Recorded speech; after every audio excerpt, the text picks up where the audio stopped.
Global markets ने लगाई तेजी की हैट्रिक। डाउ जोन्स 235 अंक चढ़ा। यूरोप के बाजारों में 2% का उछाल। एशियाई बाजारों से मजबूती के संकेत।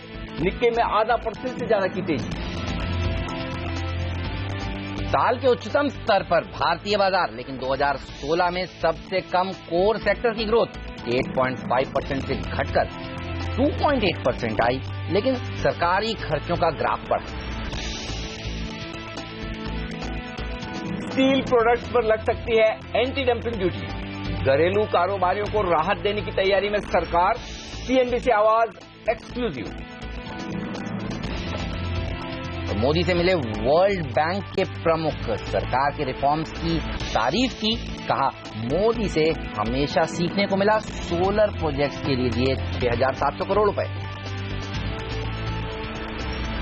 जाते जाते राजन की नए गवर्नर्स को बड़ी चेतावनी। कहा दरें कम करने की जल्दबाजी ना करें। संसद की स्थायी समिति में बोले गवर्नर का 3 साल का कार्यकाल नहीं है पर्याप्त। आवाज की बड़ी एक्सक्लूसिव खबर। और सस्ता हुआ पेट्रोल और डीजल। पेट्रोल 89 पैसे प्रति लीटर तो डीजल 49 पैसे प्रति लीटर सस्ता।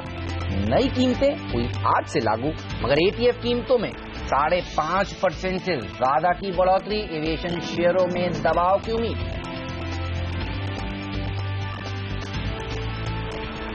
First day first show. जी हां, आज है शुरुआत जुलाई सीरीज की और जुलाई महीने की भी और नए क्वार्टर की भी, नई तिमाही की भी। और बड़ा ही एक्शन भरा महीना रहने वाला है और ये सीरीज। तो ऐसे में क्या निफ्टी और सेंसेक्स और बैंक निफ्टी नए रिकॉर्ड बनाने के लिए आज तैयार है? क्या आज हमें एक बेहतरीन क्लोजिंग मिलेगी? इस पर हमारा खास फोकस। नमस्कार, मार्केट काउंटडाउन में आप सबका स्वागत है।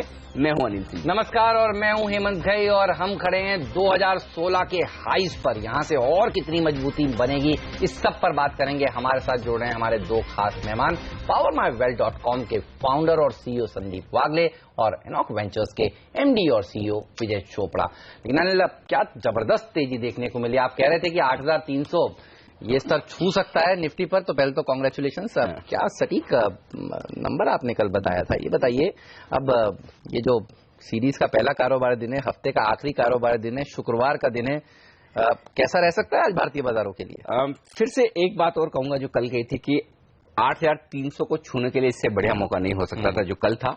और वैसे ही आज ये कहूंगा कि एक बड़े ब्रेकआउट के लिए आज से बढ़िया प्लेटफॉर्म आपको मिल नहीं सकता। तो बाजार को अगर भागना है, नए रिकॉर्ड्स बनाने और नए ब्रेकआउट देने, तो आज बेहतरीन सेशन है, बेहतरीन सेटअप है।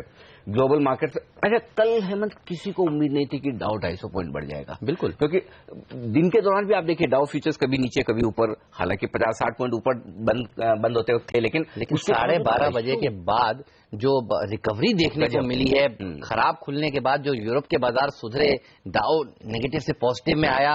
दरअसल बुल्स की मदद अगर किसी ने की है तो ग्लोबल मार्केट्स ने की है। बिल्कुल बिल्कुल, और ये ग्लोबल मार्केट्स की मजबूती हमें काम आएगी। आई डोंट नो क्यों एसजीएक्स निफ्टी नीचे दिख रहा है, मुझे कोई आप देखिए उसके आंकड़ा देखिए आप 8,327। मुझे लगता है एडजस्ट होने के बाद जब वो आंकड़ा आएगा और कल के कैश मार्केट से देखें तो ऊपर ही होना चाहिए। 8327 33 पॉइंट की प्रीमियम निकाल लें तो यानी कि हो गया ये लगभग 8,292 के आसपास का, 8,290 के आसपास का आंकड़ा।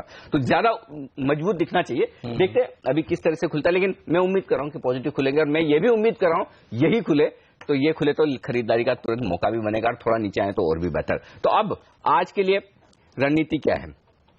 पहला सवाल, मैं ओपनिंग पर फोकस नहीं कर रहा हूं, मैं क्लोजिंग पर फोकस कर रहा हूं कि मुझे क्लोजिंग अच्छी चाहिए। ओपनिंग तो कर लेंगे जिस तरह का सेटअप है, और क्लोजिंग क्या चाहिए? 8,300 8,325 के ऊपर क्लोज हो जाए। आज हफ्ते का आखिरी दिन है, महीने की क्वार्टर की बात हम करते हैं, लेकिन हफ्ते दर हफ्ते हम चढ़े ना, वो बहुत ही बढ़िया है। तो मुझे एक बढ़िया क्लोजिंग आज चाहिए।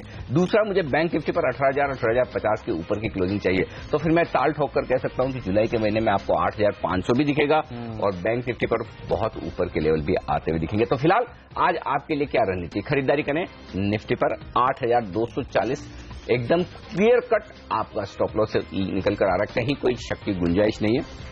8,325 8,350 का छोटा लक्ष्य दिया है मैंने, बहुत बड़ा लक्ष्य नहीं दिया है। देखते हैं उनके बाद उस लेवल के बाद क्या होता है। मैं ये नहीं कह रहा हूं कि तेजी वहां खत्म हो जाएगी, इसीलिए हेमंत आज मैं शॉर्ट कॉल दे ही नहीं रहा, बिल्कुल कॉन्ट्रा कॉल लेने की कोशिश ही नहीं कर रहा हूं। तो 8,325 8,350 के बाद देखेंगे क्या होता है।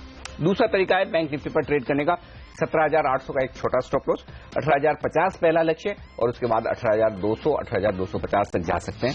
ये है दोनों पर राय, निफ्टी और बैंक निफ्टी पर। जहां तक सेक्टर्स का सवाल है, सरकारी बैंक और खासतौर से प्राइवेट बैंक्स पर नजर रखिए। कल जिस तरह से ग्लोबली कई सारे प्राइवेट बैंक्स ने बायबैक का ऐलान किया, ये बड़ा सरप्राइजिंग है। जिस तरह की पिटाई हुई है उन तमाम बैंकों की ब्रेक्जिट के पहले, ये सब बैंकर्स अगर ये सोचे कि हमें बायबैक करना चाहिए इन लेवल्स पर, तो बैंकिंग शेयरों में आग लगेगी ग्लोबली और वो भारतीय बाजारों में भी जोश देगी। स्मॉल कैप शेयर कुछ हद तक अभी भी अच्छे रह सकते हैं। कैपिटल गुड्स और स्टील वाले शेयर दो मुझे अच्छे दिख रहे हैं। एक स्पेशल सेक्टर और मैंने छोटा चुना है, एयरपोर्ट से रिलेटेड इंफ्रास्ट्रक्चर का कारोबार करने वाली कंपनियां, इन पर नजर रखिए। एक दो दिनों के लिए बड़ी तेजी की संभावना यहां बनती है। अगर थोड़ी प्रॉफिट बुकिंग आई तो एविएशन स्टॉक्स में होगी, वो भी कमजोरी में खरीदारी का मौका देंगे, तो वहां पर नजर रखिए। चलिए, तो एटीएफ की कीमतें बढ़ गई हैं, पेट्रोल डीजल जरूर सस्ता हुआ है, आप शॉर्ट नहीं करना चाहिए, लेकिन नीचे खुले तो खरीदारी का मौका होगा एविएशन शेयरों में। ये राय अनिल की तरफ से निकल कर आ रही है। अनिल, क्या सीरीज रही है, आप देखिए। अब जून की पी नोट की चिंता है, रघुराम राजन की एग्जिट की चिंता है, ब्रेक्जिट की चिंता है, 2.5% मजबूती के साथ समाप्ति हुई है। What a series it was. और अब जापान और चाइना के कमजोर डेटा भी अनिल, लोग यही मानकर चल रहे हैं कि एक नया स्टिमुलस पैकेज आएगा, तो खराब डेटा के ऊपर भी बाजार इस तरह से रिएक्शन दे रहे हैं। जब बदलता है तो हर चीज अच्छी लगने लगती है, वो इस वक्त global market bulls full form में, न सिर्फ भारत में, दुनिया भर के बाजार में यही मानना चाहिए। एक और बुल हमारे बाजू में बैठे हैं, उनसे पूछ लेते हैं कि वो कैसा अब सेटअप देख रहे हैं भारतीय बाजारों का। वागले साहब, गुड मॉर्निंग, बताइए। 8,500 आसानी से आ जाएगा इस सीरीज में? Good morning Hemant, good morning Anil ji. Good morning. आसानी से आएगा ये मैं कह नहीं सकता, लेकिन कल मैं स्केप्टिकल था और मैं कल शाम के शो में आई थिंक मेरी अनिल जी से बात हो रही थी, तो मैं बोल रहा था 8,400 450 का टारगेट है, और अनिल जी बोल रहे थे कि आप थोड़ा कॉशियस रहो, टाइम्स बहुत फास्ट चेंज होते हैं, और मैं उनसे सहमत हूं। तो हम लोग अभी वर्स्ट की बात करेंगे, क्या वर्स्ट हो सकता है, फिर हमको पैनिक होना चाहिए या निकलना चाहिए। मुझे लगता है हम 8,200 8,500 की रेंज में है। परफेक्ट। जो 8,500 का 8,600 होने में देर नहीं लगेगी, तो ये लेने का टाइम है। 50-70 पॉइंट कहीं पे भी करेक्शन आ सकता है, तो उसमें लेना चाहिए। जब तक हम क्लोज नहीं होते, मैं समझता हूं 8,200 के नीचे क्लोज होंगे कैश लेवल्स में, तो हमको थोड़ा सा पैनिक होना पड़ेगा। बट मुझे लगता है रेंज ऊपर आ रही है बेसिकली। तो फ्यूचर्स की लेवल्स की बात करें तो 8,230 का स्टॉप लॉस रखे, 8,450 जो मुझे लगता है 3 या 4 ट्रेडिंग सेशन में आएंगे, और थोड़ा सा लंबा 1 या 2 हफ्ते में ही जो भी होना है होगा। We will not wait till the third week या एक्सपायरी। मुझे लगता है 10 दिन में हम 8,550 देखेंगे। चलिए, तो अब ये लेवल्स देखने को मिल सकते हैं आने वाले दिनों में। तेजी का ध्यान ही आपको रखना चाहिए, मंदी तो कम से कम नहीं करनी चाहिए, ये राय निकल कर आ रही है। लेकिन आप देखिए, एफआईआई का फिगर कल का 4 डिजिट का बड़े दिनों बाद देखने को मिला। हालांकि ऐसे दिन इस तरह का नंबर के ऊपर ज्यादा भरोसा किया नहीं जा सकता। 1,100 करोड़ रुपए की कैश मार्केट में खरीदारी करी, काफी सारा पोर्शन आर्बिट्राज का हो सकता है, लेकिन खरीदारी हो रही है, बिकवाली थम रही है, ये एक अच्छे संकेत है। हाँ, यही सबसे बड़ा संकेत है। और अच्छी बात यही है कि अगर एक चीज जरूर हेमंत मैं ये कहना चाहूंगा कि जो डेटा ग्लोबल मार्केट्स को देख के मुझे दिखने चाहिए एफआईएस के, वो दिख नहीं रहे। तो आई डोंट नो एफआईएस किस चीज का इंतजार कर रहे हैं, उसके बाद बड़ी खरीदारी करेंगे। या तो लेवल्स हो सकते हैं, या वो इंडिया में कुछ ऐसा देखना चाहते हैं। देखिए, लोकल डोमेस्टिक फंड को छोड़ दीजिए, अदरवाइज तो बाजार कितना मजबूत है। सेंसेक्स 50 में तो कुछ खास मजबूती है ही नहीं उसके कंपैरिजन में, जो ब्रॉडर मार्केट है। तो स्मार्ट मनी तो भारतीय बाजारों में पैसा लगा रही है। सेक्टर्स आपके लिए लोकल अच्छे दिख रहे हैं, मॉनसून और सरकार का एक्शन, ग्लोबल सेटअप अगर अच्छा है तो एफआईएस को फिर आज नहीं तो कल आना पड़ेगा। मुझे लगता है अर्निंग सीजन का वो वेट कर रहे हैं, और अर्निंग सीजन अगर अच्छा आएगा तो एक फिगर बढ़ा दे सकता है, हो सकता है। और वो अर्निंग सीजन पिछले सीजन को देखते हुए शायद बुरा ना हो। तो इसीलिए जो वागले साहब कह रहे थे और जो कल हम बात कर रहे थे, जो जुलाई की तेजी बननी है वो शायद फर्स्ट हाफ में ज्यादा बनेगी। सेकंड हाफ में हमें थोड़ी चिंताएं बढ़ने लगेगी कि 18 तारीख से फिर मानसून सेशन शुरू होगा, तो हम चिंता करेंगे जीएसटी पास होगा नहीं होगा। अच्छा मानसून आपके फर्स्ट हाफ में डिस्काउंट हो जाएगा, फिर आप देखेंगे कि रिजल्ट सीजन की शुरुआत होगी, तो थोड़ी सावधानी के संकेत आएंगे। तो ओवरऑल मैं ये कहूंगा कि कल के डेटा को ज्यादा डिस्कस करने के बजाय सिर्फ एक सिंपल आज के बाद क्या डेटा रहते हैं उस पर फोकस करेंगे। लेकिन ये डेटा खराब बिल्कुल नहीं। चलिए, डेटा खराब बिल्कुल नहीं है, और आज का दिन आपको बता दूं बहुत एक्शन पैक रहने वाला है। सिंटेक्स, एनआईआईटी टेक्नोलॉजीज ये एफएनओ में शामिल होने वाले हैं, ऑटो सेल्स के नंबर्स आने वाले हैं, काफी सारी खबरें हैं जिसके ऊपर हम आज जिक्र करेंगे। अपने एक्सपर्ट से पूछेंगे कि किस तरह के ट्रेड्स आपको लेने चाहिए। लेकिन सबसे पहले जानते हैं आज का टॉप पिक क्या है। बागले साहब बताइए, किससे शुरुआत करेंगे? हेमंत, आपने एक्चुअली शुरुआत करी दी। मेरा टॉपिक सिंटेक्स ही है। ओके, वेरी क्लियर प्राइस और वॉल्यूम ब्रेकआउट, और आई थिंक रीजन तो आपने बता दिया, ये एफएनओ में ट्रेड में शामिल हो रहा है। मुझे जो कल वॉल्यूम्स हमने देखे, ये शायद लास्ट 3 या 4 महीने के हाईएस्ट वॉल्यूम्स है और इंपॉर्टेंट लेवल्स को तोड़ चुका है, तो मैं इसको 78 के स्टॉप लॉस से बाय करने की सलाह दूंगा और मेरा टारगेट होगा 87, जो 2 या 3 ट्रेडिंग सेशन में आ सकता है। ओके, विजय चोपड़ा साहब भी हमारे साथ है और उनकी भी टॉप ट्रेडिंग पिक ली जाए। चोपड़ा साहब ने खरीदारी करने की राय दी है श्रीराम ट्रांसपोर्ट फाइनेंस, जो कि कल संदीप ने रिकमेंड किया था। आपने कल ही किया था मैंने सपोर्ट किया था, संदीप ने रिकमेंड किया था और उसके बाद जो स्टॉक भागा। संदीप कहां तक पहुंचा था कल? हमने किस भाव में रिकमेंड किया था? कल आई थिंक मॉर्निंग में 15 मिनट में हमने बात की थी 1162-63 फ्यूचर्स के लेवल से, राइट। और आई थिंक 1214-15 कल के दिन में ही गया था। क्या परफॉर्मेंस कर ली। तो चोपड़ा साहब, क्या आज एक फॉलो बाई खरीदना चाहिए? बिल्कुल, मुझे लगता है कि ये शॉर्ट टू मीडियम टर्म खरीदना चाहिए। अगर इसका इंटरडे टारगेट मैं दूं तो करीब 1225 का बनता है, और यदि कोई इसको मीडियम टर्म के लिए खरीदना चाहता तो 1300 का स्तर भी मैं इसमें रिकमेंड करूंगा। थोड़ा सा समय लगेगा, बट बहुत स्ट्रांग अप मूव है। मुझे लगता है मानसून के चलते जो टियर 2-3 टाउन्स हैं, गांव देहातों में जहां पर इनकी प्रेजेंस है, वहां पर मुझे लगता है कि आने वाले तिमाहियों में अच्छे रिजल्ट्स भी कंपनी पोस्ट करेगी। तो for a strong up move मुझे लगता है लगभग 100 रुपए की तेजी यहां से आराम से बनेगी। तो शॉर्ट टू मीडियम टर्म के लिए बाय करें श्रीराम ट्रांसपोर्ट। चलिए, तो अर्निंग सीजन अगला बड़ा ट्रिगर हो सकता है भारतीय बाजारों के लिए और इस तरह की कंपनी अच्छे नंबर्स पोस्ट कर सकती हैं। यहां से 100 रुपए की तेजी देख रहे हैं हमारे एक्सपर्ट। श्रीराम ट्रांसपोर्ट फाइनेंस पर आज भी तेजी की राय, कल के 5% मजबूती के बावजूद। लेकिन अनिल, ये बताइए, ये सीरीज जो है जुलाई की सीरीज, इसके बारे में हमने थोड़ा तो जिक्र किया, लेकिन रेंज क्या रहने वाली है? मोटा मोटी नीचे में क्या और ऊपर में क्या? 8500 से ऊपर के लेवल्स भी दिखते हैं या फिर वहां जाके थकेगा एक बार? एक्चुअली दिख रहे हैं, और ये बड़ी इंटरेस्टिंग बात है। पहले मैं भी सोच रहा था कल तक की शायद 8500 के ऊपर पोजीशन नहीं बनेगी, लेकिन हेमंत एक इंटरेस्टिंग बात बताऊं, कल सबसे ज्यादा ओपन इंटरेस्ट एक जगह कहां बढ़ा है? 8700 के कॉल में 19.5 लाख शेयरों का। इसका मतलब क्या है? इसका मतलब ये कि जिन लोगों ने 8700 के कॉल खरीदे हैं, उन्होंने कम से कम इतना तो सोचा है ना कि 8500 दिखेगा, तभी आप 8700 का इतना आउट ऑफ द मनी जाके कॉल खरीद रहे हैं, पहली बात। दूसरा ये कि जिनको कॉल राइटिंग करनी है वो वहां जाके कर रहे हैं, यहां से 400 पॉइंट ऊपर। तो एक बात तो पक्की है, पहला टारगेट 8500 है जहां हाईएस्ट ओपन इंटरेस्ट है कॉल्स में, और दूसरा टारगेट उसके बाद 8700। तो ये वो बुल्स हैं जो सोच रहे हैं जीएसटी तो पास होगा, साथ में जो बाकी 24 बिल हैं, कुल मिलाकर 25 बिल बताए जा रहे हैं, वो भी पास होंगे। तो क्वार्टर सेंचुरी लग सकती है सरकार की तरफ से कामकाज की। लेकिन बाकी जहां तक आंकड़े, एक बहुत बढ़िया आंकड़ा जो मुझे दिख रहा है, जो मैं बताना चाहता हूं, जो पिछली सीरीज में मुझे काफी परेशान कर रहा था, ब्रेक्जिट के पहले मैं बोल भी रहा था कि 1.18 पे पुट कॉल रेशियो आ गया, थोड़ा और बोट है, थोड़ा हल्का होना चाहिए, हुआ भी।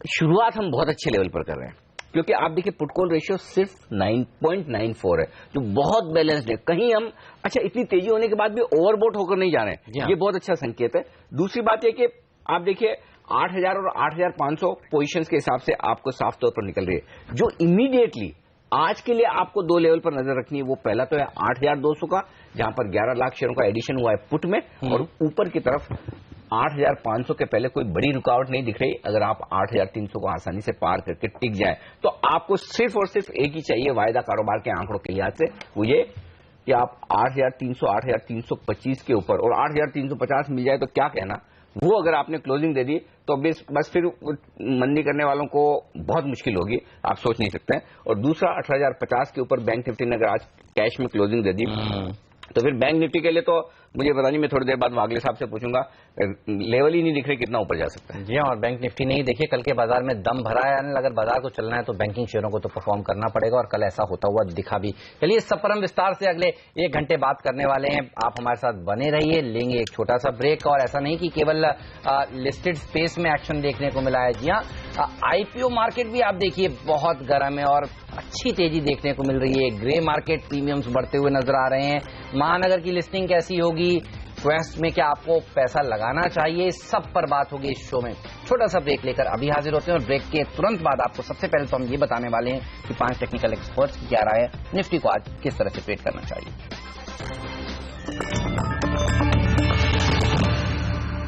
स्वागत है आप सभी का सीएनबीसी आवाज पर। आप देख रहे हैं मार्केट काउंटडाउन, और वक्त हो गया ये जानने का कि आज 5 टेक्निकल एक्सपर्ट्स क्या राय दे रहे हैं, निफ्टी को किस तरह से ट्रेड करना चाहिए। और देखिए, सबसे पहले मुदित गोयल की राय, एसएमसी ग्रुप ऑफ कंपनीज के, कह रहे हैं तेजी ही करनी चाहिए। 8,350 के टारगेट, 8230 का स्टॉप लॉस रखेंगे। और सेम टू सेम यही का यही लेवल है मनोज सचदेवा का भी, कह रहे हैं कि 8,230 के स्टॉक से आप भी खरीदिए, लेकिन हाँ एक टारगेट ऊपर का भी दिया है उन्होंने, वो 8,420 का है। तीसरे एक्सपर्ट कुणाल सरावगी भी बुलिश हैं बाजार पर और वो भी कह रहे हैं कि 8,350 का है। तो तीसरे एक्सपर्ट जो कह रहे हैं कि ये लेवल देखने को मिल सकता है आज के दिन, 8240 का स्टॉप लॉस रखेंगे। हिमांशु शर्मा कह रहे हैं थोड़ा नीचे मिल जाए 8,270 के आसपास तो क्या कहना, वहां खरीद लीजिए निफ्टी को, बाकी स्टॉक लॉस और टारगेट सेम है उनके भी। लीजिए, और नीरव अखारिया भी कह रहे हैं कि तेजी करनी चाहिए, 10 पॉइंट नीचे टारगेट वो दे रहे हैं 8,340 के आसपास, यहां तक जा सकता है निफ्टी आज। 8240 का एक स्टॉप लॉस भी जरूर रखना चाहिए। 5 एक्सपर्ट और पांचों के पांचों बुलिश 100%, यानी कि 100 में 100 नंबर में। अच्छा, लेवल्स भी अहमद बहुत बढ़िया है, एकदम परफेक्ट है, बिल्कुल आपको कोई दिमाग लगाने की जरूरत नहीं। कल का लो 8,240 के आसपास स्टॉप लॉस जो मैंने भी दिया, और 8,350 ऊपर का लक्ष्य जो मैंने बिना चार्ट देके दिया, वही सारे चार्ट्स के हिसाब से भी आते दिख रहे हैं। तो लेवल्स मेरे वागले साहब के और पांचों एक्सपर्ट के मिलते हुए दिख रहे हैं। अब ये सब सही हो जाए तो ठीक है, हम सातों एक साथ हैं। चलिए, लेकिन अब वक्त है टॉप 5 स्टॉक्स जानने का, और तमाम स्टील कंपनियों पर रखिए नजर, JSW steel, Tata steel, SAIL, Usha Martin, क्योंकि सरकार ने एक जांच शुरू की है कि ऑटो सेक्टर में क्या सस्ता स्टील खरीदा जा रहा है, डंपिंग हो रही है, चाइना की तरफ से ऐसा स्टील बेचा जा रहा है जो घरेलू इंडस्ट्री को परेशान कर रहा है। इसका मतलब क्या है कि अगर सरकार ये जांच कर रही है तो फिर जाहिर सी बात है कि स्टील कंपनियों के लिए कुछ न कुछ राहत भी देगी, और ये तो हो रहा है, सबको पता है। तो पॉजिटिव खबर है इनके लिए। हाँ, थोड़ा सेंटीमेंट के लिहाज से ऑटो स्टील कंपनियों के लिए इसे नेगेटिव मान सकते हैं, लेकिन स्टील कंपनियों के लिए तो बड़ी पॉजिटिव है। और सबसे बड़ी बात अनिल, मैं देख रहा था कि रेट्रोस्पेक्टिव ड्यूटी लगाने की बात हो रही है, और अगर डीजीसी है जिसने प्राइमा फेसी देखा है, माना है और इसीलिए जांच शुरू की है, वो ये करते हैं तो इस सेक्टर के लिए फायदा हो सकता है। और जो ये 2 नाम है और एक और नाम उषा मार्टिन, इन्होंने ही दरअसल अर्जी दी है, तो इनमें शायद सबसे ज्यादा तेजी आज के दिन देखने को मिले। HCL इन्फोसिस्टम्स के ऊपर भी रखिए नजर, यहां भी अच्छी तेजी आज के दिन बन सकती है। जब खबर आती है मैं देखता हूं स्टॉक में क्या जोरदार रैली देखने को मिलती है। और आज खबर है जल थल वायु, ये डिफेंस के 3 भाग हैं, और इन तीनों भाग को जोड़ने का और कम्युनिकेट करने के लिए जो नेटवर्क बनाया है वो इस कंपनी ने बनाया है और उसको शुरू कर दिया है। तो तीनों विभाग एक साथ बात करेंगे, भारत की जो डिफेंस क्षमता है वो और मजबूत होगी। तो इस कंपनी में आज अच्छी तेजी बन सकती है, और भागना भी चाहिए। जब से बड़े लोगों ने, दिग्गज राधाकृष्ण दमानी जी ने इसमें स्टेक लिया, हालांकि कंपनी की फाइनेंशियल परफॉर्मेंस अभी भी आना बाकी है, लोग समझ नहीं पाए थे उन्होंने दरअसल हिस्सेदारी खरीदी क्यों, लेकिन कुछ तो है। हाँ, अब दिख रहा है डिफेंस में जिस तरह से जो एक अपकमिंग बड़ा सेक्टर माना जा रहा है, लोग कह रहे हैं कि यहां पर एक्शन होगा, और अगर HCL इन्फो उसी में घुस रही है तो फिर समझ सकते हैं आप कि बड़े इन्वेस्टर्स ने पहले दाव क्यों लगाए। ठीक उसी तरह से जैसे लोगों ने DLF खरीदा 100 रुपए में, और अब आप देख रहे हैं 150 रुपए। चलिए, पी सिंह साहब 10,000 करोड़ वो डाल रहे हैं। चलिए, अगला स्टॉक बता दूं आप, और वो है गैस से जुड़े हुए शेयर, गैस डिस्ट्रीब्यूशन से जुड़े हुए शेयर, IGL, गेल जैसे। लेकिन एक्शन वहां से शुरू नहीं होगा, वो शुरू होगा महानगर गैस की लिस्टिंग से, और 421 रुपए की इश्यू प्राइस के सामने आज एक दमदार लिस्टिंग की हम उम्मीद करें। कम से कम भी मेरे ख्याल से नहीं तो भी 530 से 550 की रेंज में ये इश्यू लिस्ट होना चाहिए, और लिस्टिंग के बाद भी पूरी संभावना है कि इस स्टॉक में खरीदारी आए। ठीक उसी तरह से जैसा उज्जीवन और इक्विटास में आपने देखा था, फंड्स को पूरा माल मिला नहीं और उसके बाद उन्होंने लगातार खरीदारी की। तो महानगर गैस दमदार प्रदर्शन, और उसके साइड इफेक्ट्स गेल IGL। बिल्कुल, और आपसे विस्तार से पूछेंगे भी कि क्या करना चाहिए इस इशू में, और दूसरे इश्यूज में भी हम आपसे को बताएंगे। लेकिन आप देखिए, अगला सेक्टर जो फोकस में रह सकता है वो शायद एविएशन पैक रह सकता है। पेट्रोल डीजल की कीमतें तो जरूर घट गई, लेकिन ATF की कीमतें बढ़ा दी गई हैं, 5.6% बढ़ गई हैं। ये एक्सपेक्टेशंस दरअसल थी कि पेट्रोल डीजल की कीमतों के साथ ये कीमतें भी घटें, लेकिन ऐसा हुआ नहीं है। तो एक सेंटीमेंट के लिहाज से थोड़ी सी गिरावट देखने को मिल सकती है, लेकिन अनिल आप कह रहे थे कि नीचे मिले तो खरीदना चाहिए। बिल्कुल, बाय ऑन डिप्स हैं, और ये तो छोटी मोटी खबरें जब आती है तब वैसे नंबर्स काफी अच्छे आने वाले हैं। हाँ, एग्जैक्टली। तो अल्टीमेटली तो आप फाइनेंशियल परफॉर्मेंस के बेसिस पर शेयर खरीदते बेचते, तो वो लॉन्ग टर्म इन्वेस्टर्स हैं वो ऐसे शॉर्ट टर्म मूव का फायदा उठाते हैं। लेकिन फायदा मिला है GHCL और टाटा केमिकल जैसी कंपनियों को। ये खबर के बजाय एनालिसिस वाली रिपोर्ट ज्यादा है, और यहाँ पर यह कि जो पहले इंपोर्ट ड्यूटी कम की गई थी इंपोर्टेड सोडा ऐश पर, और जो इनके लिए एक रॉ मटेरियल का काम करता है, तो इनकी कॉस्ट जो है प्रोडक्ट की वो काफी कम हुई है, मार्जिन बेहतर हुए हैं, और उसके चलते हुए इन कंपनियों की प्रॉफिटेबिलिटी बैलेंस शीट में सुधार आपको दिखेगा। ये इस सेक्टर के लिए सेंटीमेंट के लिए आज से पॉजिटिव खबर। हमारे एक्सपर्ट्स हमारे साथ हैं संदीप वागले साहब और विजय चोपड़ा जी। और चलिए अब फोकस करते हैं स्टॉक्स पर। और एक्शन तो आज रहने वाला है जबरदस्त। तो एक एक करके स्टॉक पर बात की जाए कि किस तरह का एक्शन होगा। सिंटेक्स तो चलिए सर आपने बोल ही दिया कि आपकी टॉप ट्रेडिंग पिक पर। दूसरा स्टॉक जो आज वायदा कारोबार में शामिल हो रहा है NIT टेक, अब यहाँ खरीदारी का मौका है या आप सबको पता था कि आज से हो रहा है 1 जुलाई से, इसमें नई बात तो कुछ अब रही नहीं, तो खरीदना चाहिए या छोड़ दें? अनिल जी पैटर्न पॉजिटिव है लेकिन इतना पॉजिटिव नहीं। Between the two I chose Sintex because उसमें वॉल्यूम बहुत ज्यादा थे और वॉल्यूम्स जरूरी होते हैं पुशअप करने के लिए, तो NIT में मुझे इतने ज्यादा वॉल्यूम नहीं दिख रहे हैं। ऑलराइट, चलिए तो इन दोनों में से अगर एक शेयर चुनना हो तो आज साफ तौर पर सिंटेक्स होगा। ध्यान रखिए दोनों ही स्टॉक्स कल बढ़ गए थे, डेज हाई के आसपास इनकी समाप्ति हुई थी, तो इन कंपनियों पर आपकी नजर आज होनी चाहिए। लेकिन चोपड़ा साहब कैसे देख रहे हैं आप एविएशन कंपनियों को? एक्सपेक्टेशन तो नहीं थी कि ETF की कीमतें बढ़ जाएंगी, बढ़ तो गई हैं आज सुबह सुबह। ये बताइए दबाव होगा तो खरीदारी करेंगे या अवॉइड करना चाहेंगे इस सेक्टर को, कैसे अप्रोच करें? मैं बिल्कुल अवॉइड नहीं करूंगा अनिल जी। मुझे लगता है कि संभवतः थोड़ा सा नीजक रिएक्शन होगा, मगर जब भी हम एयरपोर्ट्स पे जाते हैं जो लोड फैक्टर देखते हैं, सारी की सारी एयरलाइंस का जो लोड फैक्टर है बहुत अच्छा है और रेवेन्यूज बहुत अच्छे हैं। और अभी भी अगर आप क्रूड की बात करें तो $50 के लगभग ये ट्रेड कर रहा है। तो मुझे लगता है कि अभी भी जो पिछले कुछ तिमाहियों में अच्छे प्रॉफिट्स पोस्ट किए थे एविएशन कंपनीज में, तो वो थोड़ी सी प्रॉफिटेबिलिटी पे हिट जरूर आएगा क्योंकि ATF प्राइसेस बढ़े, बट बहुत ज्यादा फर्क दिखता नहीं है मुझे। तो आई एम श्योर दैट आने वाली तिमाहियों में वो अच्छे प्रॉफिट्स पोस्ट करेंगे और एक अपॉर्चुनिटी हो सकती है। खासकर जो मुझे स्टॉक अच्छा लगता है वो स्पाइसजेट है। स्पाइसजेट 90 के टारगेट के लिए लिया जा सकता है गिरावट में। इवन जेट एयरवेज मुझे लगता है कि 650-700 तक जाने का दमखम रखता है, तो गिरावट में खरीदारी की जा सकती है और उसमें अच्छी ट्रेडिंग अपॉर्चुनिटीज मिलती हैं एविएशन स्टॉक्स में।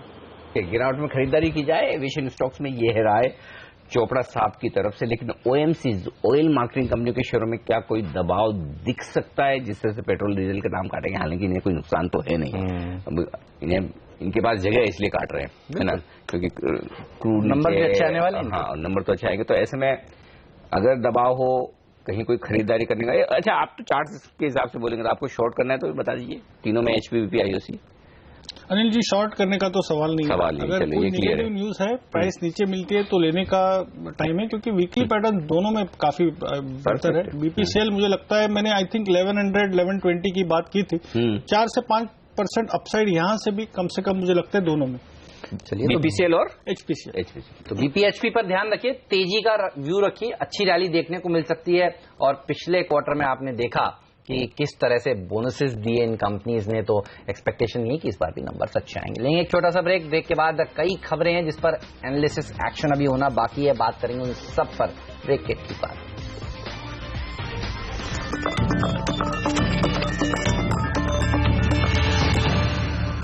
स्वागत है आप सभी का CNBC आवाज पर। और आज प्राइमरी मार्केट में काफी एक्शन देखने को मिलेगा। महानगर गैस की लिस्टिंग होने वाली है आज। इस IPO के जरिए कंपनी ने 1040 करोड़ रुपए जुटाए हैं। मुंबई की ये कंपनी है, मुंबई में जो देश की आर्थिक राजधानी है वहां पर CNG सेवाएं देने के लिए काम कर रही है। 421 रुपए का इशू प्राइस था। एक्सपेक्टेशन ये लगाई जा रही है कि 550, कुछ कह रहे हैं 560 भी लिस्ट हो सकता है। क्या इतनी तेजी देखने को मिल सकती है या थोड़ा नीचे? मैं थोड़ा सा नीचे की उम्मीद कर रहा हूँ। वो तो बहुत अच्छी बात है, कोई दिक्कत नहीं। 7 गुने के आसपास 6.5-7 गुना रिटेल में बढ़ा है तो लोगों को फायदा होगा। मेरा अंदाजा है कि 530-540 की रेंज में लिस्टिंग होनी चाहिए, और अगर उस रेंज पर लिस्टिंग हो तो थोड़ा इंतजार किया जा सकता है, थोड़ा और वेट करें और उसके बाद बेचें। उसकी रीजन बता दूं। पहली बात तो ये कि उस लिस्टिंग के बाद भी ये सस्ता होगा IGL और गेल के मुकाबले में, ठीक है ना। तो दूसरी बात ये कि फॉलो बाइंग आने की संभावना बनती है। फंड्स को तो मिला नहीं है पूरा, बिल्कुल वो खरीदेंगे। तीसरी चीज ये हो सकती है कि कुछ लोग लिस्टिंग पर मुनाफा वसूली करें। तो मैं ये सोच रहा हूं अगर ये शेयर 500 के आसपास मिल जाए तो झपट लेना चाहिए, ले लेना चाहिए, खरीदना चाहिए, बिल्कुल पक्का। तो कभी कभी लिस्टिंग के बाद आपको कैसा हुआ था उज्जीवन में सब लोग इतनी दमदार लिस्टिंग की उम्मीद कर रहे थे, लिस्टिंग जहां हुई वहीं टॉप बन गया और वो उस दिन के लो लेवल पर जाकर उज्जीवन बना। लेकिन उसके बाद 1-2 दिन जो सप्लाई खत्म हुई और फिर उज्जीवन जो आज चला है कि क्या भाव है। तो क्वालिटी अच्छी है, कारोबार अच्छा है, आगे जबरदस्त एक्सपांशन प्लान है और पेरेंटेज तो सरकार है, तो चिंता की क्या बात है। बिल्कुल। और सबसे बड़ी बात डेट फ्री धंधा कहाँ मिलता है, और ऐसा धंधा जो मोनोपोली हो और कोई हो ही नहीं इसके सामने कॉम्पिटिटर। वो भी लोग कनेक्शन लेते हैं। आप सुबह सुबह देखिए किस तरह की लाइन लगी होती है ऑटो की, टैक्सीज की, सीएनजी पंप्स पर, और तो ये धंधा काफी बेहतरीन है, अच्छी तेजी देखने को मिल सकती है, अनिल भी कह रहे हैं। लेकिन इसी के पीयर्स में कौन सा स्टॉक सबसे ज्यादा मजबूत है चार्ट्स पर? आईजीएल, गुजरात गैस, ये हैं इसके पीयर्स। आईजीएल जो एनसीआर दिल्ली में कामकाज करती है, गुजरात गैस जो गुजरात में कामकाज करती है। कोई स्टॉक इन दोनों में आपको पसंद आता है क्या? हेमंत, मुझे तो दोनों पसंद आते हैं, पैटर्न सिमिलर है। इनफैक्ट मैंने दोनों में बाय दे के रखा है at lower levels. In fact Gujarat gas मैंने 3 या 4 दिन पहले जब वो निकला था तो हल्का सा करेक्शन होता है, तो ये अपॉर्चुनिटी है ऐड करने का। Very clear higher top higher bottom से, और दोनों में वॉल्यूम्स काफी पॉजिटिव है, ज्यादा है। तो मैं समझता हूँ यहाँ से 15 से 20% की ट्रेडिंग अपसाइड हमको एक आध महीने में मिलनी चाहिए। बिल्कुल, तो ये है आपके लिए राय इन तमाम शेयर पर। और क्वेस्ट के ऊपर भी बताइए, आज आखिरी दिन है, पैसा लगा दिया जाए, इसमें भी अच्छा पैसा मिलेगा? 100% बिल्कुल लगाना चाहिए बिना सोचे। रिटेल जनरली लास्ट डे लगाता है, तो आज सही दिन है। हाँ, इंटरेस्टिंग बात है इसमें कि रिटेल ऑलरेडी 6 गुना भर गया, मतलब पहले दिन। हाँ, मतलब ही पूरा भर गया। हाँ, जिस तरह से रिटेल का इंटरेस्ट है, बहुत अच्छी बात है। और मुझे लगता है ये स्टॉक भी आराम से 150-200 रुपए ऊपर, अगर यही 8,300 की निफ्टी आपको दिखती है ना लिस्टिंग के वक्त, आराम से 200 रुपए आपको मिल सकते हैं, कोई बड़ी बात नहीं। इसमें प्रीमियम बोल रहा हूं मैं, 200 रुपए इश्यू प्राइस के ऊपर की बात कर रहा हूं। तो क्वेस को लोग कंपेयर कर रहे हैं टीम लीज से। अच्छा, और टीम लीज ने जितनी तेजी दिखाई पिछले कुछ दिनों में, क्वेस और अट्रैक्टिव लगता है। दूसरी बात, टीम लीज खाली स्टाफिंग का काम करता है, यहाँ पर मार्जिन थोड़े कम है।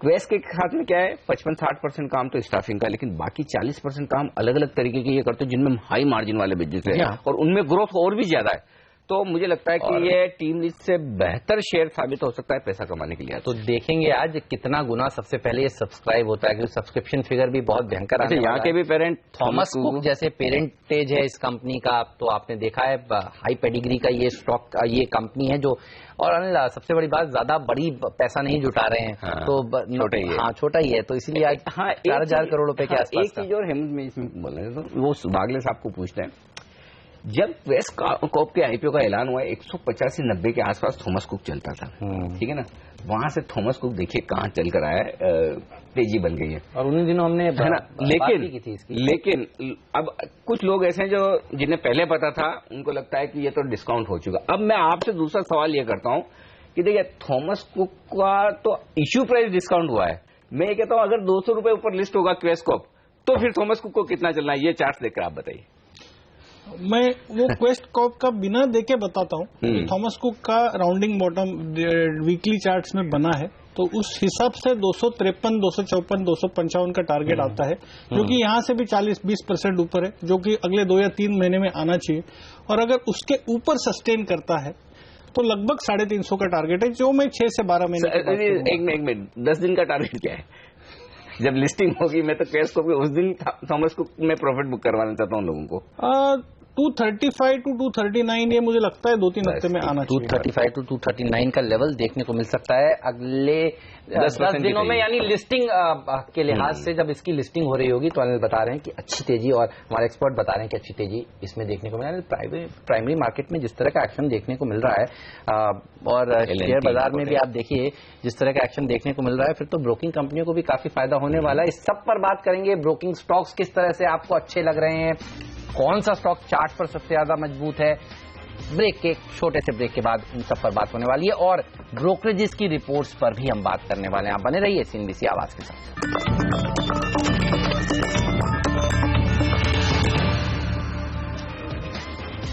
हमारे एक्सपर्ट्स हमारे साथ हैं इस वक्त, संदीप वागले साहब और साथ ही विजय चोपड़ा साहब भी, और हमारे 2 एक्सपर्ट और हमारे साथ जुड़ने वाले हैं।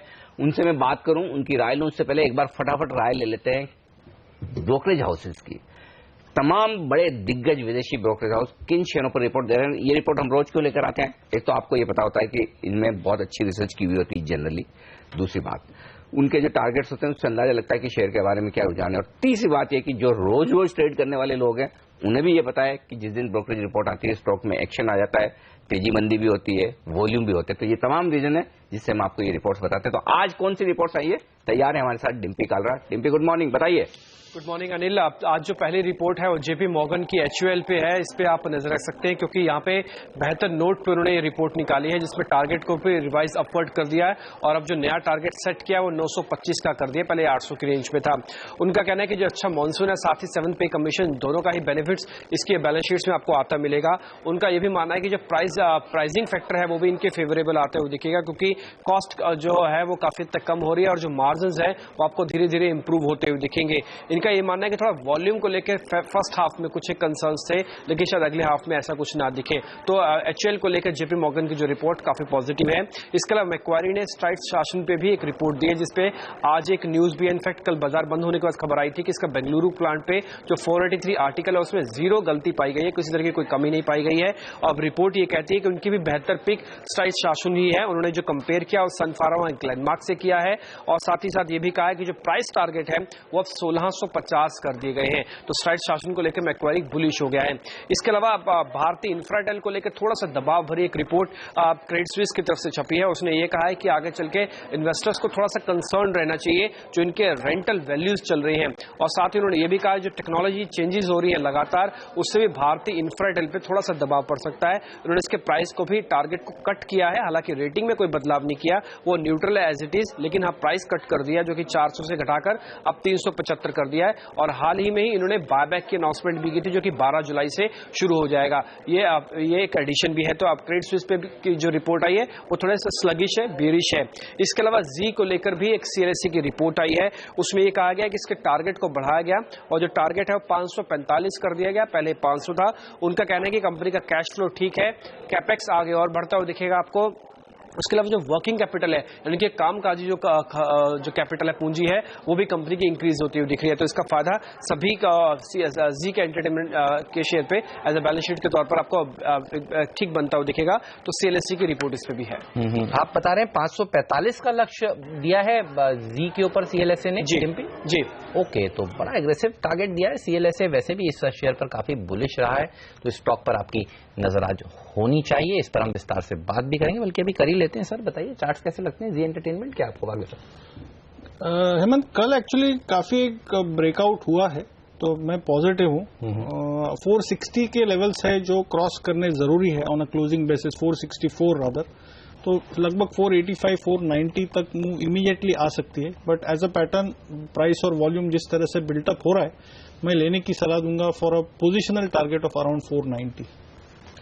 ओके, तो जी में खरीदारी करने के लायक 490 के लेवल के लिए यहाँ पर तेजी बन सकती है। चलिए हमारे एक्सपर्ट्स को शामिल करते हैं। इस वक्त वायदा कारोबार की रणनीति देने के लिए हमारे साथ जुड़ चुके हैं आशीष चतुर्मोता और साथ ही मयूरेश जोशी, राकेश बंसल भी हमारे साथ जुड़ रहे हैं दिल्ली से और मयूरेश जोशी भी। आप तीनों का भी स्वागत है CNBC आवाज पर। तो पहले नई सीरीज की शुरुआत आशीष जी आपके साथ की जाए। बताइए इस सीरीज में कितना बढ़ाएंगे आप निफ्टी को? गुड मॉर्निंग अनिल जी। देखिए डेफिनेटली ट्रेंड काफी पॉजिटिव और जिस तरह के FIIs के नंबर्स आए कल भी हमने देखा ऑलमोस्ट कैश में 1100 करोड़ की खरीदी हमें देखने को मिली। डेरिवेटिव्स में, इंडेक्स फ्यूचर्स में एक बहुत स्ट्रांग ओपन इंटरेस्ट का एडिशन हमें उनके तरफ से देखने को मिला। और साथ ही साथ क्योंकि मार्केट्स के अंदर में हम देख रहे हैं वोलेटिलिटी ऑलरेडी बढ़ गई थी ब्रेक्सिट के बाद, जिसके चलते वो अपनी सभी लॉन्ग पोजीशंस को हेज भी करते चल रहे हैं पुट ऑप्शंस के साथ। तो कहीं ना कहीं बाजार को एक अच्छा सपोर्ट देखने को मिलेगा क्योंकि मार्केट ऑलरेडी एक हेज पोजीशन के अंदर में, तो किसी भी बड़ी गिरावट के अंदर में ऑलरेडी मार्केट ने उस गिरावट को ध्यान में रखते हुए अपनी पोजीशंस को हेज कर लिया, जिसके चलते मुझे लगता है डाउनसाइड काफी लिमिटेड रह सकती है। 8150 8160 ये एक बहुत ही इंपॉर्टेंट सपोर्ट मार्केट के लिए बने रहेंगे और मेरा मानना है कि 8450 8500 तक के लेवल्स इस सीरीज में, जुलाई सीरीज में हमें जल्दी देखने को मिल सकते हैं। ऑलराइट, चलिए तो 8500 के ऊपर निकल सकता है इस सीरीज में, जुलाई सीरीज में जो आज से शुरू हो रही है। और आप देखिए SGX निफ्टी जो करीब घंटे भर पहले लाल निशान में था, 8327 का भाव आपको दिख रहा था, अब वो हरे निशान में आ गया है और 8335 का भाव आपको इस समय दिख रहा है, यानी 13-14 पॉइंट की निचले स्तरों से रिकवरी देखने को मिल रही है। पॉजिटिव शुरुआत होगी आज भारतीय बाजारों की, इस तरह के संकेत निकल कर आ रहे हैं। राकेश से पूछते हैं कि वो कैसे अप्रोच करेंगे आज के दिन को। हाय राकेश, बताइए निफ्टी को आज कैसे अप्रोच किया जाए? Very good morning Hemant. Nifty में देखें तो 8320 के लेवल्स पर नजर रखनी चाहिए। अगर स्पॉट में लेवल डिसाइसिवली टूटते हैं तो क्लियरली बाइंग करनी चाहिए, रिस्पेक्टिव कि आप मार्केट में लॉन्ग है कि नहीं है। जो लॉन्ग नहीं है, 8320 के लेवल्स अगर डिसाइसिवली टूटेंगे तो हेमंत जी मेरा मानना है कि इस सीरीज के अंदर अगर 8320 के लेवल्स टूटते हैं तो ऊपर में 8600 के लेवल्स देखने को मिल सकते हैं। एक बड़ी वर्टिकल तेजी निफ्टी में देखने को मिल सकती है और सेम चीज बैंक निफ्टी के साथ है। बैंक निफ्टी 18000 के लेवल्स को जैसे ही डिसाइसिवली तोड़ेगा, एक मेजर नेकलाइन है, तब मुझे लगता है 18900 के स्तर शायद देखने को मिले। तो इन स्तरों पर नजर रखनी चाहिए। अगर ये लेवल्स टूटे तो डेफिनेटली मस्ट बाय है निफ्टी और बैंक निफ्टी दोनों। तो खरीदारी की राय हमारे एक्सपर्ट की तरफ से आती हुई दिख रही। निफ्टी और बैंक निफ्टी दोनों में तेजी करने की राय, और ऐसे में अब तेजी करनी हो तो एक स्पेस बड़ी साफ सुथरी दिख रही है जहां पर लोगों को बड़ा भरोसा होता दिख रहा है। बैंक्स तो चल गए, सरकारी ज्यादा चले, प्राइवेट अब चलना शुरू है, लेकिन एनबीएफसी क्या तेजी होती दिख रही है। एक के बाद एक एनबीएफसी चलती हुई दिख रही है। वागले साहब ने महिंद्रा एंड महिंद्रा फाइनेंस को चुना है, वो मैं आपसे लेवल्स लूंगा थोड़ी देर में, लेकिन उससे पहले मयूरेश को पूछना चाहता हूं। मयूरेश, पसंद है आपको ये स्पेस, और यदि हाँ तो क्या खरीदेंगे फिर आप? Morning Anil ji. I think जैसे हमने ट्रेंड देखा है एनबीएफसीज में, और एनबीएफसीज में अगर हम क्लासिफिकेशन करें हाउसिंग फाइनेंस कंपनीज, जो नई कंपनीज आई हैं जो माइक्रो फाइनेंस को केटर करती है और जो रूरल फाइनेंसिंग को केटर करती हैं, आई थिंक तीनों शायद एक एक अपने हिसाब से चल चुकी हैं। In my sense again rural financing more or less monsoon अच्छे रहेंगे, एसेट क्वालिटी पे दबाव कम आएंगे, लोन ग्रोथ अच्छी हो सकती है। तो ट्रक फाइनेंसिंग बिजनेस की हम बात करें, कंज्यूमर ड्यूरेबल रिफाइनेंस की बात करें, तो मुझे लगता है आई थिंक काफी कुछ शायद काफी कुछ स्टॉक्स के प्राइस में आ चुका है। But yes, I think momentum can not be ruled out. Housing finance companies probably I think जो ट्रफ से गुजर रही थी in terms of asset quality pressure, जैसे कॉस्ट ऑफ बोरोइंग्स नीचे आएंगी, मेरे ख्याल से I think NIMs and spread stabilise होकर एक्सपैंड होंगे आगे जाते वक्त। And going forward as well, I think जैसे रिटेल एडवांसेस की ग्रोथ हम उम्मीद कर रहे हैं over the next 4 to 6 quarters, I think अच्छी loan growth will probably entail की जो एनआई ग्रोथ है ये काफी अच्छी होगी। जो बीच वाला सेगमेंट है probably I think micro finance and I think जो स्मॉल पेमेंट बैंक में कन्वर्जेंस हो रही हैं, जो नई लिस्टिंग्स हुई हैं, वहां पे आई थिंक जो ग्रोथ प्रोस्पेक्ट्स है वो भी काफी ब्राइट लग रहे हैं। तो as a space I think काफी अच्छा लग रहा है। But within these 3 pockets मुझे लगता है I think housing finance companies का वेटेज थोड़ा ज्यादा हो सकता है because valuation still not that expensive. Micro finance companies के थोड़े रिटर्न रेशियोज दबाव में रह सकते हैं गोइंग फॉरवर्ड, बट मुझे लगता है I think the growth story continues there as well. और मानसून जैसे हम उम्मीद कर रहे हैं अच्छे रहते हैं, मेरे ख्याल से आई थिंक जो रूरल फाइनेंसिंग कंपनियां हैं आई think they can also do exceedingly well. तो मेरे ख्याल से I think stock specific action अगर हम तीन ही सेगमेंट में रखें तो आई थिंक काफी बेहतर हो सकता है। But as a space I think we like NBFCs. Alright, चलिए तो एनबीएफसीज पसंद है, माइक्रो फाइनेंस सेक्टर पसंद है। हमारे एक्सपर्ट्स की बाकी की पिक्स भी हम अभी पूछेंगे, लेकिन एक शेयर जिस पर आज दबाव देखने को मिलेगा, आज का एक्सीडेंट भी आप कह सकते हैं, वो है केपीआईटी टेक्नोलॉजीज। जिस तरह से प्रॉफिट वार्निंग दी है इस कंपनी ने, वैसे भी आप देखिए आईटी सेक्टर ने काफी कमजोर प्रदर्शन दिखाया पिछले कुछ दिनों। इन्फोसिस तो कल के बाजार में भी अंडर परफॉर्मेंस दिखा रहा था, और पिछले कई दिनों से जब से उन्होंने कहा है कि 200 बेसिस पॉइंट का उनको दबाव देखने को मिलेगा इस पूरे फाइनेंशियल ईयर में अर्निंग्स में। ये बताइए अब, क्योंकि इस कंपनी ने दिया है प्रॉफिट वार्निंग, तो चार्ट पर कितना कमजोर हो सकता है ये स्टॉक, कौन से लेवल्स टूटते हैं तो आज नजर होनी चाहिए? हेमंत 174 एक अहम लेवल से जिसके ऊपर अगर ये सस्टेन करता है तो स्ट्रेंथ लगती है। मैं लेने की बात नहीं करूंगा, लेकिन स्ट्रेंथ होगी। बेचना अगर आपको शॉर्ट करना है तो 174 टूटते ही शॉर्ट कर सकते हैं, सीधे 160, 158, शायद 155 तक भी जा सकता है।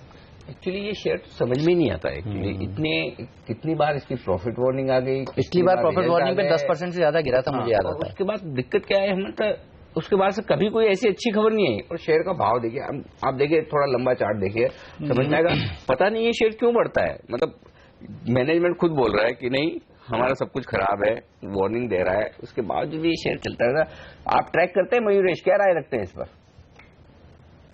मैं बिल्कुल आपसे सहमत हूं अनिल जी है। और जैसे I think profit warnings company के हर 2 क्वार्टर के बाद आती है, कहीं ना कहीं आई थिंक बिजनेस मॉडल जो रिस्क है specifically with client concentration, I think ये काफी हाई है कंपनी के साथ। तो मुझे लगता है आई थिंक कहीं ना कहीं आई थिंक आईटी स्पेस अगर चुनना हो तो I think there are lot of debates going on right now. Europe के आई मीन ग्रेट ब्रिटेन के एग्जिट के बाद कैसे आउटसोर्सिंग में इम्पैक्ट पड़ेगा, क्या आई थिंक डिस्क्रिशनरी डिमांड्स के स्पेंडिंग कट्स आएंगे, क्या आईटी बजट्स में एक कर्टेलमेंट आएगी, क्रॉस करेंसी हेडविंड्स जो इबिट और इबिट मार्जिन मार्जिन्स पे हिट आ सकता है आईटी कंपनियों के, पर मुझे लगता है आई थिंक जो नीश कंपनीज हैं, जो टॉप टियर आईटी कंपनीज हैं, कांस्टेंट करेंसी में I think they will still be growing at a very very decent pace. जैसे इनके टारगेट्स है, इबिट मार्जिन है, एक्सपेक्टेशंस है ऑर्डर बुक की of growing at a very decent pace, I think top tier IT company में रहने में ज्यादा बेहतर है। मिड कैप में चुनना ही हो तो मुझे लगता है I think Mindtree is something that I always like and investors holding on to Mindtree should continue holding. तो ये राय है फिलहाल। फंडामेंटली ये भाव सपोर्ट नहीं करता। नो क्लियर कट, चार्ट में नो है तो छोड़ दीजिए, जाने दीजिए। अब मैं इसलिए आशीष को पूछता ही नहीं हूँ कि एफएनओ में नो है या नहीं। छोड़िए। आशीष आप तो ये बताइए, जो पिक हमारे वागले साहब ने भी दिए एमएनएम फाइनेंस और आपने भी चुनी है एमएनएम फाइनेंस को, तो क्या अच्छा एक और चीज है, तो एमएनएम फाइनेंस के साथ श्रीराम ट्रांसपोर्ट भी खरीद रहे हैं आशीष जी, और श्रीराम ट्रांसपोर्ट वागले अपने विजय चोपड़ा साहब भी बोल के गए, तो क्या एनबीएफसी में बड़ा एक्शन दिख रहा है आपको? अनिल जी, हमने लास्ट दोनों जितने भी यहाँ पे से हम लोग ने शो किए उसके अंदर में हमने लास्ट पिक भी हमारी श्रीराम ट्रांसपोर्ट रखी थी। उस समय स्टॉक करीब 1150 था और कल 1204 के आसपास आ गया। ये फ्रेश ब्रेकआउट है और साथ ही साथ इस ब्रेकआउट के साथ में हमने देखा स्टॉक में बहुत मजबूत रोलओवर हमें देखने को मिले हैं। और ये सिर्फ श्रीराम ट्रांसपोर्ट की बात नहीं, सारी एनबीएफसी कंपनीज के अंदर में एक बहुत स्ट्रांग ओपन इंटरेस्ट का एडिशन हमें देखने को मिला है। अगर से आप डिलीवरी वॉल्यूम्स भी देखें तो कैश के जो सेगमेंट में जो स्टॉक्स हैं जो एनबीएफसी को रिप्रेजेंट करते हैं उनमें भी हमने एक बहुत अच्छा डिलीवरी का वॉल्यूम का पिकअप देखा है। तो ओवरऑल मुझे लगता है काफी अच्छा इंटरेस्ट इस पूरे स्पेस में जुलाई सीरीज में हमें देखने को मिलेगा। इस स्पेस में श्रीराम ट्रांसपोर्ट फाइनेंस मुझे लगता है इस सीरीज के अंदर में 1250-1260 के टारगेट्स दिखा सकता है। तो करंट लेवल्स पे स्टॉक में लॉन्ग पोजीशन बनाई जा सकती है और 1180 का एक स्टॉप लॉस रख के लॉन्ग पोजीशन कैरी की जा सकती है। दूसरी जो पिक है वो है महिंद्रा फाइनेंस, जिसके अंदर अगेन मुझे लगता है कि कम से कम 350 के टारगेट्स एक्सपेक्ट किए जा सकते हैं। स्टॉक अपने ऑल टाइम हाई के आसपास कंटिन्यूसली चल रहा है, जिसके चलते मुझे लगता है कि 350 जो है वो शॉर्ट टर्म टारगेट होगा, पर पोजिशनली इस स्टॉक के अंदर पोटेंशियल है 380 के लेवल्स को भी टेस्ट करने का। तो इसमें लॉन्ग पोजीशन बनाई जा सकती है और एक छोटा स्टॉप लॉस 328 का रख के लॉन्ग पोजीशन कैरी की जा सकती है। तो मॉनसून अच्छा, 7th पे कमीशन की रिपोर्ट पॉजिटिव, लोग गाड़ियां खरीदेंगे, फाइनेंस की मांग बढ़ेगी, इन सेक्टर में अच्छी तेजी देखने को मिलेगी। ये तमाम स्पेस एक्टिव रहेगी इस सीरीज में। ये राय मोटा मोटी हमारे सभी एक्सपर्ट्स दे रहे हैं। लेंगे छोटा सा ब्रेक के बाद कुछ और स्टॉक्स हैं जहां पर एक्शन देखने को मिलेगा, उस सब पर बात करेंगे। आप बने रहिए सीएनबीसी आवाज के साथ।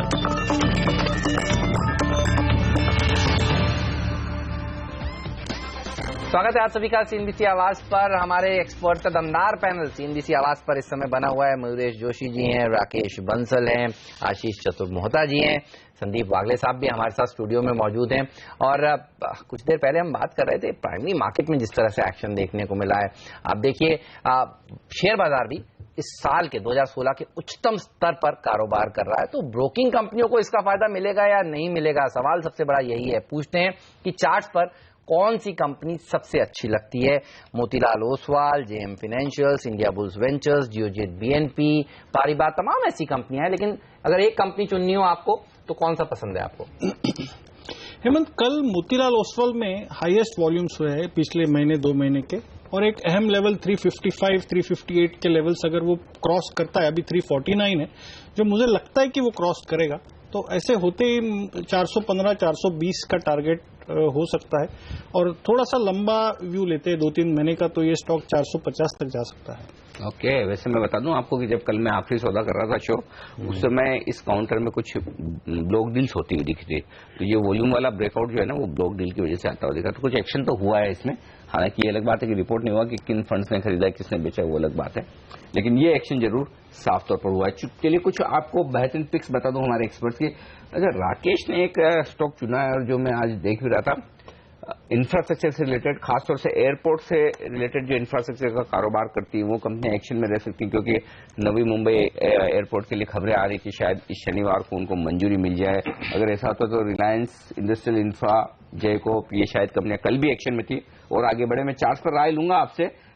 वागले साहब, आप इन दोनों कंपनियों के निकाल के रखें। तब तक जीएमआर इंफ्रा, राकेश, जो आपने अपने टॉप ट्रेडिंग पिक्स के तौर पर चुना है, बताइए इसके बारे में। अनिल जी, जीएमआर इंफ्रा एक बेहतरीन टेक्निकल स्ट्रक्चर है। कल एक बड़े चार्ट पर एक बड़ा ब्रेकआउट देखने को मिला है और एक अच्छी रीरेटिंग देखने को मिल सकती है। शॉर्ट टर्म में मुझे लगता है 12 रुपए 65 पैसे का एक स्टॉप लॉस लगाना चाहिए और 15 रुपए के लक्ष्य के लिए जीएमआर इंफ्रा को बाई किया जा सकता है। ऑलराइट, तो जीएमआर इंफ्रा में अच्छी तेजी आज के दिन देखने को मिल सकती है, ये राय हमारे एक्सपर्ट आपको दे रहे हैं। और जैकॉप कल भी हमने देखा था अचानक से एक्सपर्ट आया था और इंट्राडे में करीब 5% ऊपर भागा था। ये बताइए तेजी बन सकती है इसमें और क्या आज भी? हेमंत, ये स्टॉक एक 65-75 ये रेंज में घूमता है और ये बहुत बार ब्रेकआउट देता है और फिजल आउट होता है। ये मैंने पिछले लगभग 6 महीने से मैं देख रहा हूँ, तो अभी भी मुझे वो कन्विक्शन नहीं आ रहा है। तो कल 75 के ऊपर तो बंद हुआ है?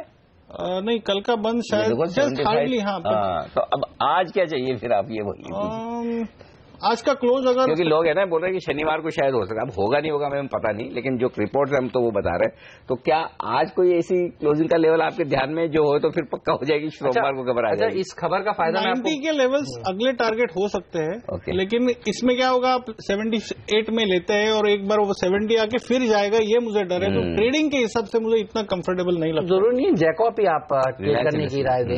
ये बताइए, इंडिया बुल्स रियल एस्टेट को भी इस खबर का फायदा मिलता है। नवी मुंबई में तो बड़ी लैंड बैंक अगर किसी एक कंपनी के पास सबसे ज्यादा है तो वो पनवेल के आसपास, जी हाँ, इंडिया बुल्स रियल एस्टेट के पास ही है। ये बताइए, ये शेयर क्या खरीदना चाहेंगे? वैसे कल भी 5% ऊपर था। अगेन हेमंत, 110-112 का कैप है, तो यहाँ से ये ट्रेडिंग बाय हो सकता है। ऐसे नहीं कि यहाँ से 150 का व्यू है, ऐसा लंबा पैटर्न नहीं है। लेकिन ये सब मैं राय लूंगा आशीष से ब्रेक के बाद, क्योंकि पहला दिन है सीरीज का। सारे के सारे वो स्टॉक्स जो आप खरीदना या बेचना चाहते हैं लेकिन बैन में रहते हैं, सबके सब बैन से बाहर आ चुके हैं सीरीज के पहले दिन। तो जो स्टॉक बैन से बाहर आए, चाहे वो आरकॉम, डीएलएफ, जेपीएस और जेट, आईबुल रियल जैसे, एचडीआई जैसे शेयर हो, इनमें कहां आपके लिए आज है मौके ट्रेडिंग के दोनों तरफ, बताएंगे आशीष चतुर्वेदी। लेकिन उससे पहले लेंगे एक छोटा सा ब्रेक और ब्रेक के बाद बाजार का भरपूर एक्शन स्टार्ट होगा। रुपए की ओपनिंग पर रखेंगे नजर, स्टॉक 2020 का अपडेट और साथ ही कुछ बेहतरीन पिक्स आपके लिए पहला सौदा में इस छोटे से ब्रेक के बाद।